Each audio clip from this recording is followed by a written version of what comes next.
Hi everyone, today I'm going to show you how to create your own background. As you see, I have one right here on my tutorial classroom background. It's the theme, actually. I'm going to show you how to create your own theme. It is a very lengthy process when you do it from scratch, depending on how detailed you want it.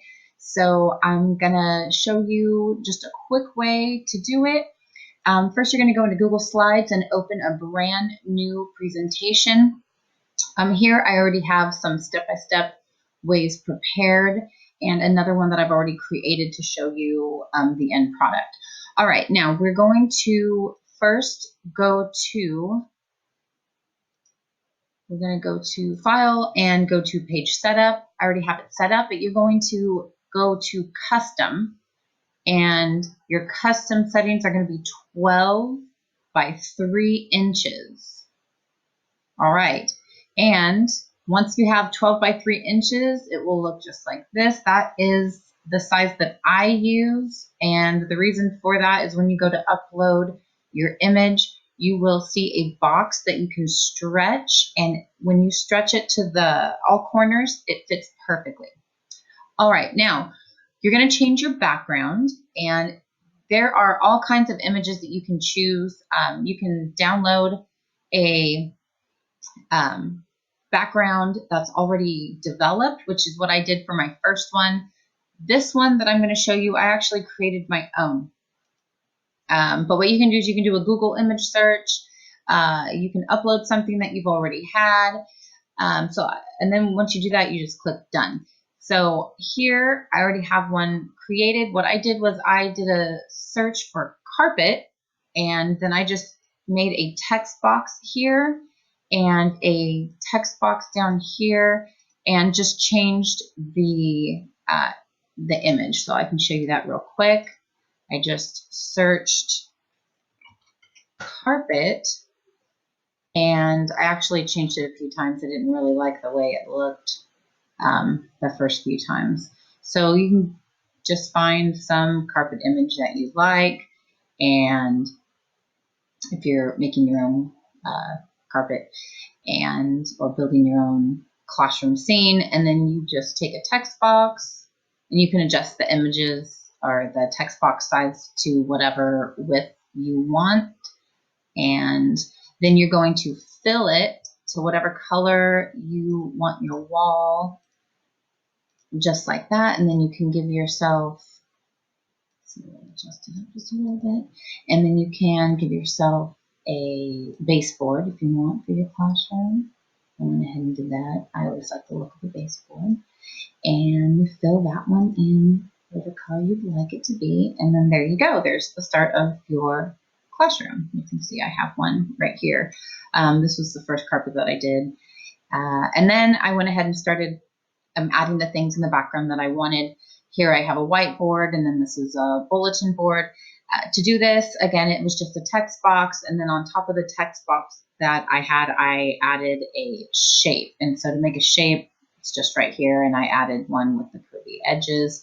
And then once I did that, I made it transparent, gave it a nice thick border, and then just laid it on top of the text box.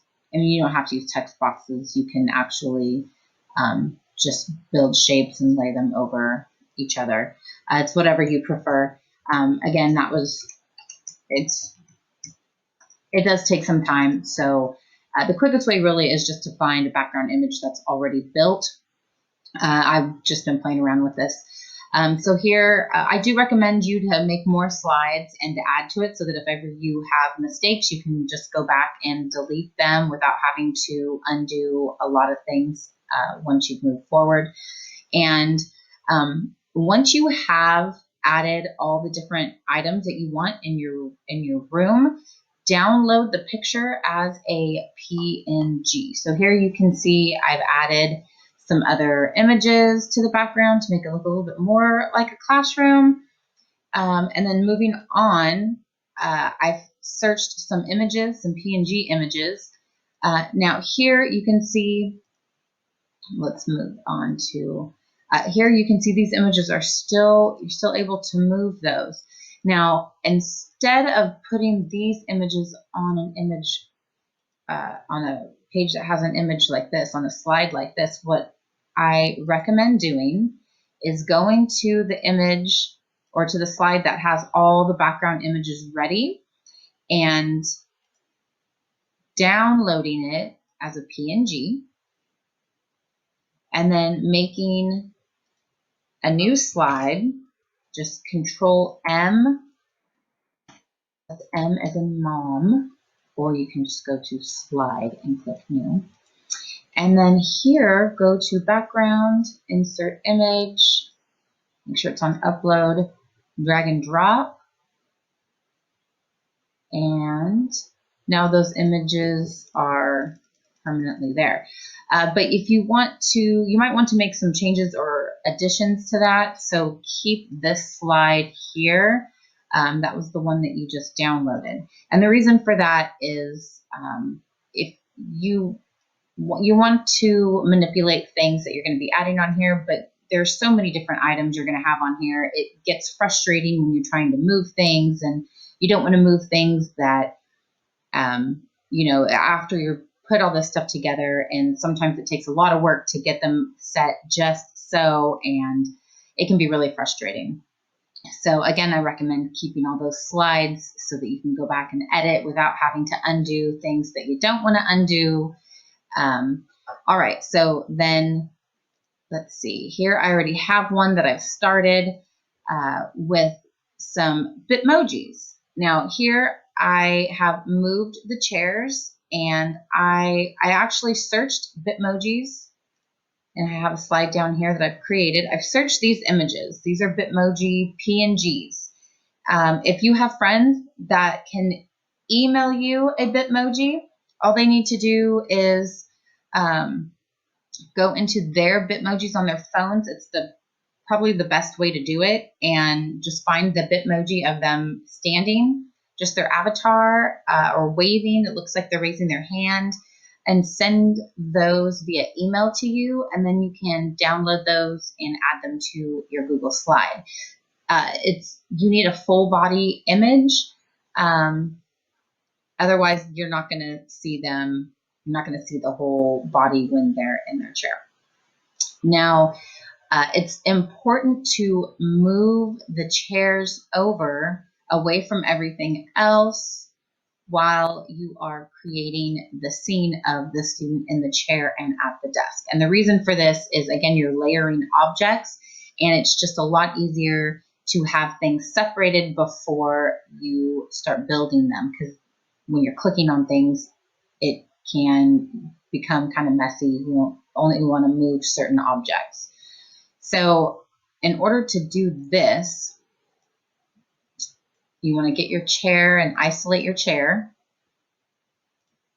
Get your student. And I just copy the student, paste it on this slide, and you can adjust the size of your student to fit in your chair. That might be a little too small. And she's just about the same size as the other students. Okay. And then you'll see she is in front of the chair, which is good. You want her to be in front of the chair. But you'll see here when I bring the desk over, oh, one more thing. It is easier to group the items together, so when you're moving them, they'll move together. So what I'm going to do is I'm going to do this, which highlights both items, and I'm going to hold down the Control button, the Alt button, and press G.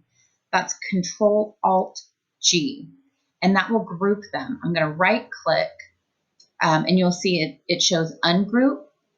That shows that I successfully grouped them. You can also just right click it, and it'll give you the option to group it. But if you remember, Control Alt G will group the items. Okay, so now these are grouped, and I can move those two together. Now I want to put the desk here in front of the student, but you'll see when I move it, that item goes right behind. That's okay. We're going to move it. So we're going to go to Order and bring to front. Now, we're going to want to move that desk and student. So what we're going to need to do is hold down Control, click the student, which is grouped to the chair, and Control-Alt-G, or right-click and group. All right, so now they are together, and I can use my arrow keys to move them to where I want, or just stack them for now until I get all my students placed in their chairs, and then I can move them around and organize everything the way I want it. And that's pretty much it to do that. So let me show you. Here's one that I've done. I had already found a background that was already completed. I did not do the background from scratch on this one. I just went ahead and added the students onto chairs and put the desks in front of it. In my classroom, I have paraeducators that support me, so I have their emojis back here, and then here's mine. Now, when you're uploading it, actually, you want to make sure that you do save it as a PNG. So what you can do is File, Download PNG. This makes it so much easier when you're going to change it to your, when you're going to change your theme in your classroom. And another thing that's very important is to use light background colors, because when you change your theme, and here's the example, I did black out the class code for confidentiality for my students. You'll see that it's dark, and that's just something that Google Classrooms does. There's really nothing to get around that. But when you do go to upload the picture, I'll show you when you go to tutorial, click upload photo, and then you'll just take this, drag it here, and you just stretch these corners out, and you'll see that it fits perfectly. You'll select class theme. Now, I do not want to change my background on this one, so I'm not gonna do that. But when you select class theme, it will change it to this right here. But like I said, I'm not going to do that because I don't want to change it right now. And it will look exactly like this. So best of luck, and remember to use light colors. And if you have any questions on how to make your own background, if it went a little too fast, I have other videos on how to make a virtual classroom. It's essentially the same process. So go ahead and check that out, and good luck. I hope you enjoyed this video and found it to be helpful.